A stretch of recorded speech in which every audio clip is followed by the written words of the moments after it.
When I think about leaders who inspire me, I think of Frederick Douglass, who faced injustice firsthand and fought against it, and Daniel O'Connell, who challenged injustice in Ireland as a political leader. Both combined actions with understanding. They observed the world around them, listened to others, and used that insight to create meaningful changes. Leadership is not just an individual effort, which is something else I learned from them. Douglass had his wife, Alice, like William Lloyd and Martin Delaney, and even the collaboration of President Lincoln. O'Connell also had his colleagues and supporters. Their impact reminds me that lasting change comes from vision paired with collaboration or teamwork, a lesson I carry on in every role. Douglas's life shows the power of knowledge and guidance. He didn't fight only against slavery, he fought against equal rights and justice for all, a legacy shaping the path I am carving. One of my favorite quotes from him is, right is of no sex, truth is of no color, God is the father of us all, and we are all brethren. It reminds me that fairness and dignity should guide leadership in healthcare. Everyone deserves respect and access, no matter their sex or color. Even in Ireland, he spent only 4 months and he made a tremendous impact, delivering around 50 speeches, and that reached many people. He was surprised when he first arrived in Ireland by the poverty he witnessed, teaching me that one can't fully understand someone's struggles from afar.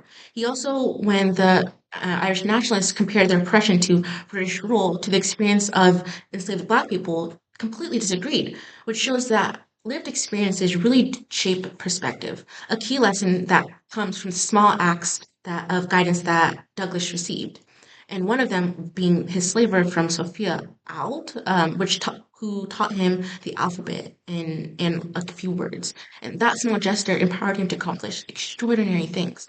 And I want to have that same influence on the next generation, sharing knowledge to empower others to make meaningful changes. O'Connell inspires me also through his strategic nonviolent approach. While he didn't face oppression himself, his example shows that careful planning, persistence, and collaboration can transform societies. Together, Douglas and O'Connell showed me that impactful leadership combines courage, understanding, and strategy. Studying abroad in Spain now was the most challenging and transformative experiences of my life. Academic Spanish here in the US differs greatly from daily conversation, and in rural areas in Spain, locals spoke little English or no English, in fact, and used dialects like Catalan.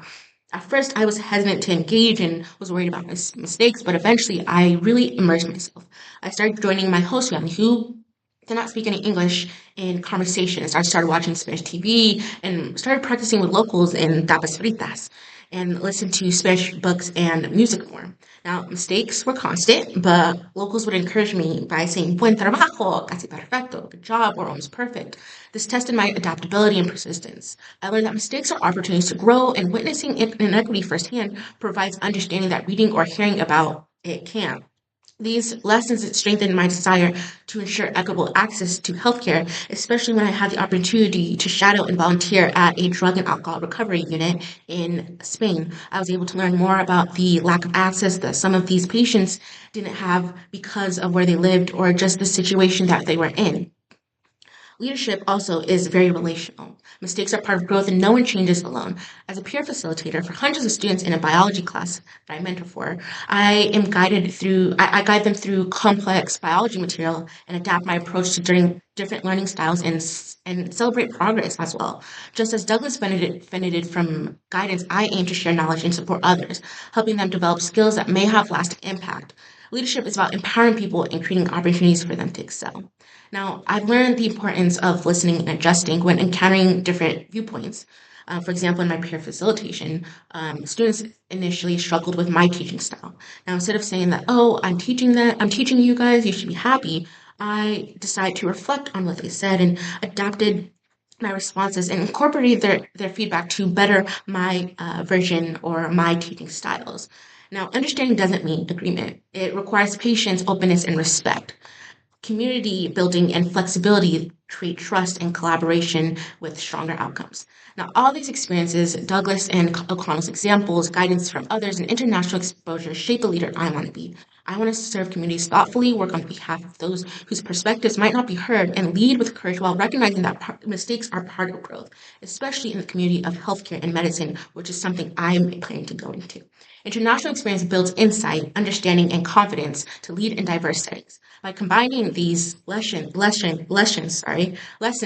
with my future work in global health and healthcare equity, I hope to lead with both action and heart, empowering communities, creating opportunities, and helping others achieve meaningful changes.